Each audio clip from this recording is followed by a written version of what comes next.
topics and opinions expressed in the following show are solely those of the hosts and their guests and not those of W4CY Radio, its employees, or affiliates. We make no recommendations or endorsements for radio show programs, services, or products mentioned on air or on our web. No liability, explicit or implied, shall be extended to W4CY Radio or its employees or affiliates. Any questions or comments should be directed to those show hosts. Thank you for choosing W4CY Radio. Welcome to the Ask the Expert show on W4CY Radio and Talk4 TV, where we bring you educational information from top local experts in the fields of legal, health, financial, and home improvement. Now sit back and listen to experts in family law, association law, hearing loss, business brokers, home care, along with many other topics. Now here are your hosts, Steve-O and Sophia. Hey, good afternoon, Portland. Welcome to another Ask the Experts. This is our 16th year of bringing you the top experts in the field of legal, health, financial, and home improvement. We have got a great show for you today. And, everybody is asking about what is functional medicine. And we have one of the top doctors in the city of Portland. And if you're listening or watching our show and you're in the Oregon area, please, you can also contact Upgrade Medical. Dr. Chris, I have to say Dr. Chris because I can't even come close to pronouncing his last name. Hey, good afternoon, Dr. Chris. How are you? It's okay. I can barely do my last Ah, name, so it's fine. Thank you for you, the you, very flattering intro. well, you deserve it, but listen, I have a 12-letter last name, so I totally understand. And Chris, tell people, first of all, I am so glad that we have you as our expert in functional medicine, holistic medicine. Tell people about your practice. Yeah, so, I've been doing this about 17 years, very early on in the functional medicine world. And we're fortunate in Portland to have, some really cutting edge people in schools and Yes. naturopaths and functional medicine people. We're very fortunate.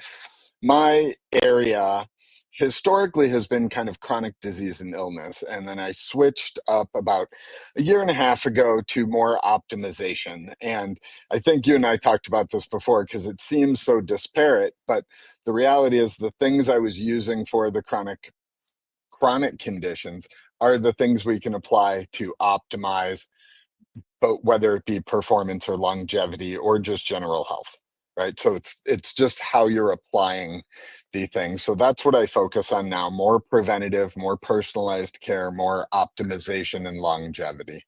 Everything from, peptides to hormones to nutrients and whatnot. Well, we're going to be talking about peptides today, but before we do that, we promote your show several days out, and we got a email from in Salem. Uh, Actually, they watched your last show last month, was very impressed, and they That's wanted nice. to know, yeah, they wanted to know, do you do any cancer treatments at all? So I don't. I mean not directly. I'm happy to do some supportive things, but cancer integrated oncology is its own specialization. And it's not my particular field. We have some great people that are in the integrative oncology world here and in the Northwest in general, because Bastyr University in Seattle sort of pioneered that, and we had people create boards for naturopaths specifically to do that. So I mean that I let the specific experts handle. Though that being said, if there's an adjuvant treatment and the treating person al- you know wants it or acknowledges it, then I'm happy to add in like some supportive peptides or IV nutrients or something like that. But usually I try to coordinate that with the oncology people. And we also had another letter wanting to know how do you treat? How did you treat, or how are you treating now COVID? Because COVID is starting to go around again. It is. So, luckily we're fortunate enough that we haven't had another bad strain. So let's knock on my, Right. well, wood or my Yes. laminate desk anyways, right? That we haven't had that. There's obviously there's so much controversy over COVID, but Yes. so I'm going to stay away from the vaccine issue.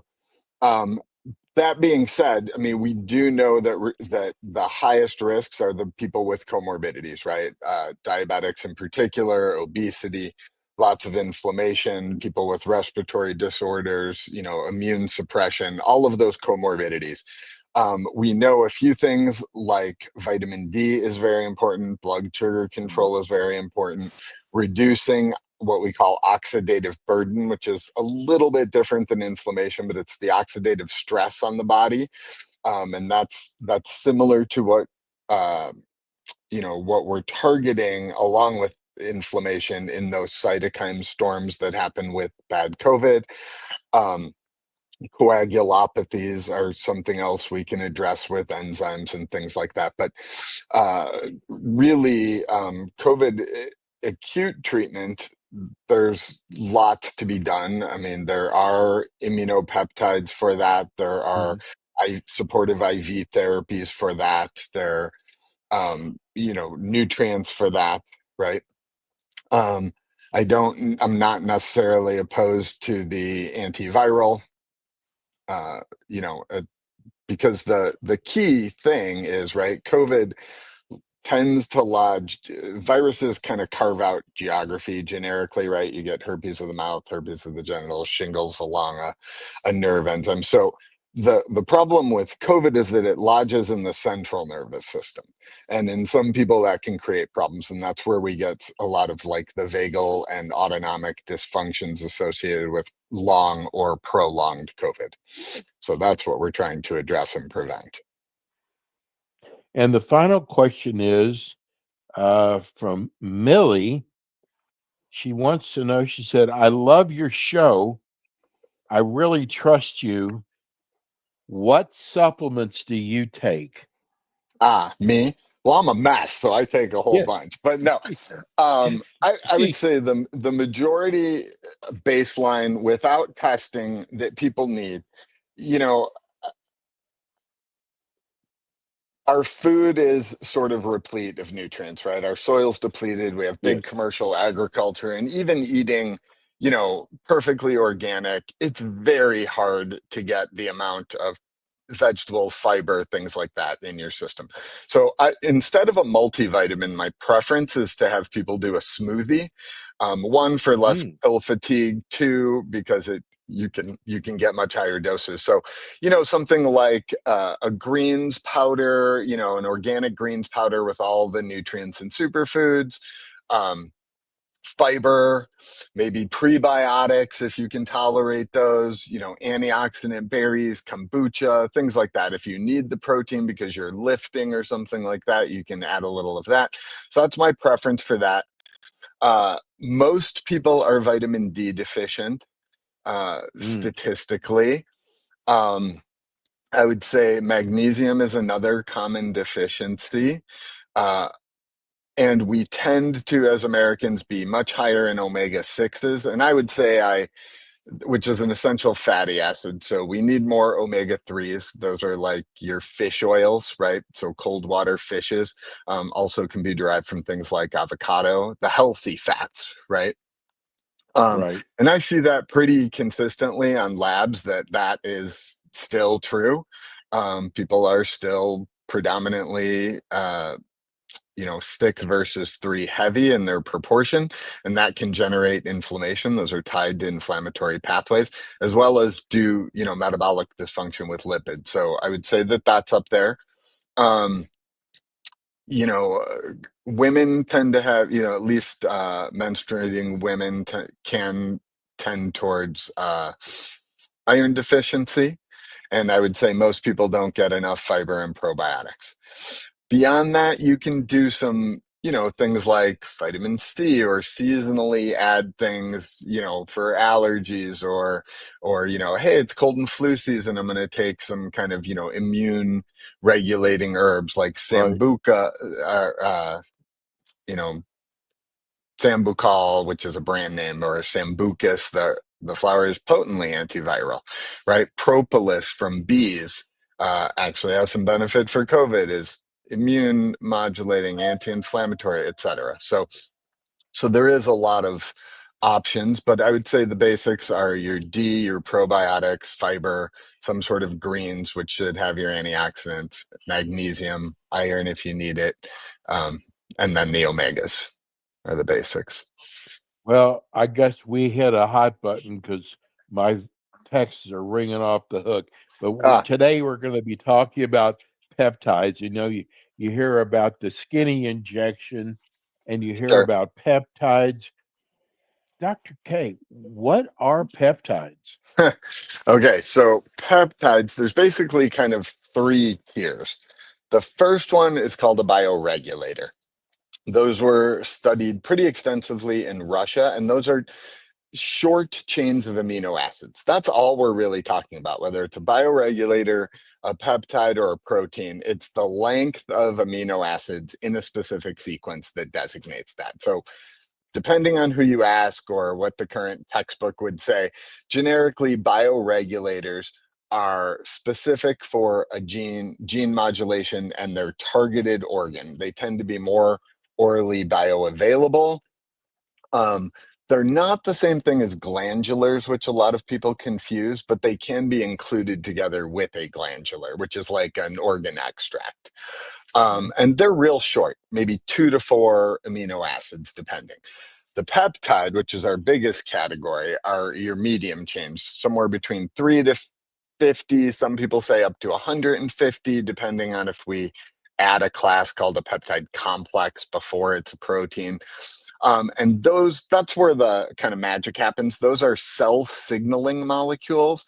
So they interact with the cell membrane, and then it kind of triggers a cascade basically by asking the cell to do something. And there's a peptide for everything: inducing deep sleep, calming the nervous system, repairing Hmm. nerves, uh, inducing weight loss, inducing growth hormone. There's a peptide for everything, right? Immune Wow. system modulation, 100 more, right? Mitochondrial enhancing. Once they get longer than that, they're proteins, right? And those have a direct specific role in the nucleus of the cell to make a specific change. So technically, things like oxytocin and insulin are peptides. They're just longer chains, and some of them are hormones, can be proteins, things like that. Um, so that's kind of the basic definition. Some are naturally occurring and some are synthetic, usually kind of modeled after something in the body or designed to trigger that effect. So they're kind of naturally How do synthetic. you, Chris, how do you use peptides in your practice? They're a cornerstone of my therapy. I've been doing them uh, since the beginning. I Hmm. got certified very, very early in the training, and have been using them for a lot of years. So I mean, I do everything from your, standard take-home injectable to some IV peptides, depending. Um, and like I said, there's a peptide for everything, so it's very patient specific, right? Pre or post surgical. Maybe they have anxiety and sleep issues. Maybe they have a nervous system issue that we need to address. So we stack and layer things accordingly for the patient specifically. Sometimes they need an Anything for acute the dose. immune system at all? Yeah. There's several peptides that work on the immune system, and it really depends how direct or indirect you're talking about. Um, the thymic peptides, which are derived from the thymus gland, which is our immune kind of gland system. That there's one that was an FDA approved drug called Zadaxin that's potently antimicrobial and immune modulating. There's something called Thymiolin, which is a little more uh, instead of targeted, it's a little more broadly supportive of the system. There's a thymosin beta, which a lot of people see now a fragment of that, TB500, which is a repairing peptide that can cross over depending on which fragment of it you're using. So there's a lot. Even KPV, you could argue, has some impact on the immune system because it targets inflammation directly. So there's lots of different approaches, right? It just depends. Are we talking about an infection where you're using something targeted like there's one called LL37, or are you just treating, inflammation and a imbalanced immune system where you want to modulate, right? So we hear about the skinny. I'll call it the skinny injection. Yeah, the Now, GLP medications. yes. Now those are peptides, right? They are. They are. They're kind of generically divided into 1, 2, and 3. One was, I'm going to not use brand names, but one was the earliest, and that one essentially is uh, a peptide that increases insulin and decreases the release of glucagon from the liver, slows digestion a little bit. When you go into the GLP-2, which is the next generation, it adds a gastric inhibiting peptide. So it increases insulin more, but also now starts addressing fat storage a little better. So you get a little better benefit. It tends to have a lower side effect profile. The newest, most popular one that you're hearing from all the influencers is a GLP-3, which adds a third glucagon agonist method of action, which also specifically decreases fat and increases resting metabolic state. So they're kind of tiered. That being said, 1 and 2s have gone through FDA trials and are approved. The 3 is currently in trials, so has not been approved just yet. But the data is very strong. So we just got a text, and it's a lady. She did not say where she's from. She wants to know. She said, "I'm way overweight. I understand the skinny injection, you call it, is working really well, but I do not have diabetes. Mhm. Can I still get on this injection?" You can. The strength and dose obviously is per person. So, because they can, certain of them at certain doses can produce hypoglycemia, meaning dropping your blood sugar too Mm. low. But there's evidence now that even just doing very low dose adds to longevity. It has neuroprotective benefits, anti-inflammatory benefits, and keeping your insulin down is one of the 3 key markers for longevity. So yes, without diabetes, you can definitely use them. I typically pair them with some kind of muscle sparing peptides or some other things. Of course, nutrition, dietary changes, things like that. I've shared with you, and I guess there's a lot of people, Chris, that are embarrassed. I'm not one of them. I'm on Ozempic, and Hmm. we hear, some of the side effects that people have had, but I got to Yeah, tell you, it has been amazing, amazing. And good. what's even more, I mean, even besides the weight loss, is my blood work, Chris, has Yeah. gotten so much better since I've been on Ozempic. Sure, I mean, because it's once you amazing. keep it's a cascade effect, right? You're reducing fat, which has XYZ benefit. You're reducing insulin resistance and utilizing glucose more, which has ABC benefit. And then, when you combine those things, you start influencing other systems, so you start getting systems level benefits, right?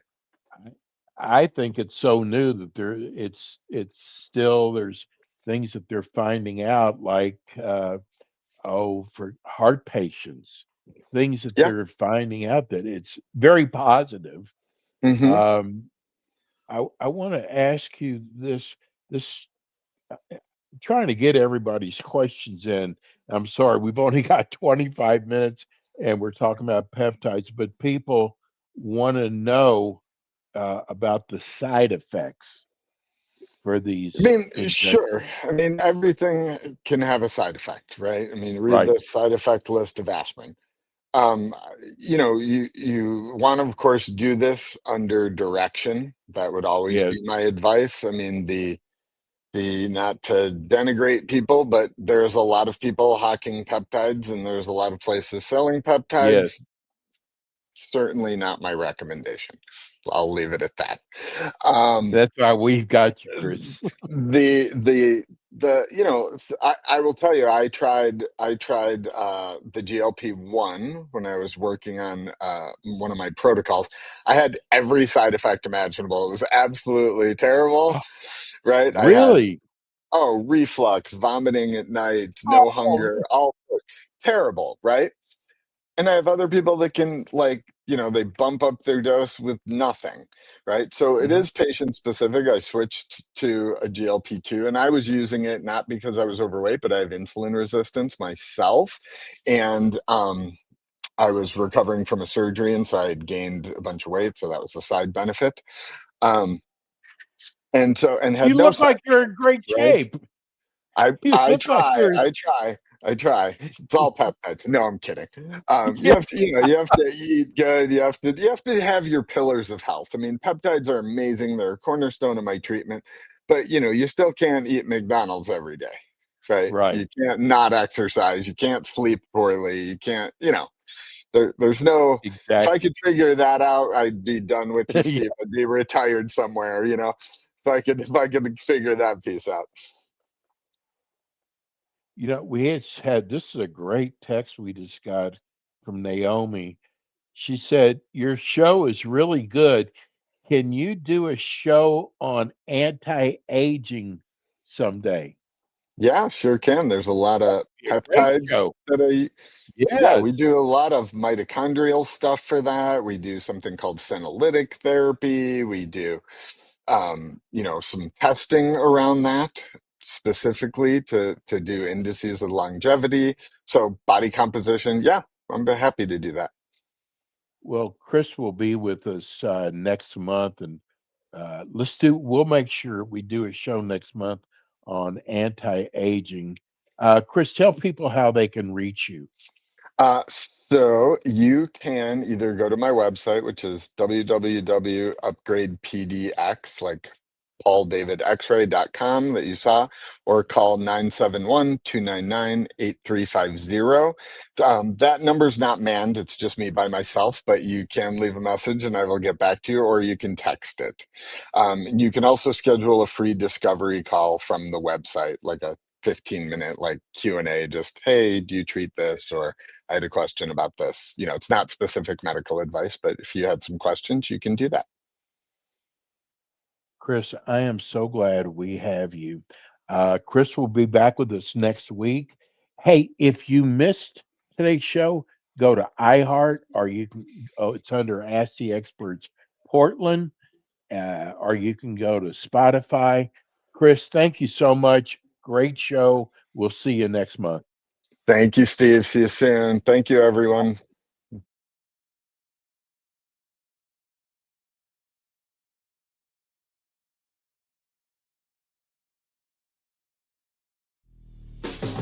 Thanks for tuning in today to the Ask the Expert show on W4CY Radio and Talk4 TV. Tune in next week and every week to hear more from our experts on personal injury, insurance, air condition repairs, estate planning, Medicare, and many other topics in the areas of legal, health, financial, and home improvement. See you next week.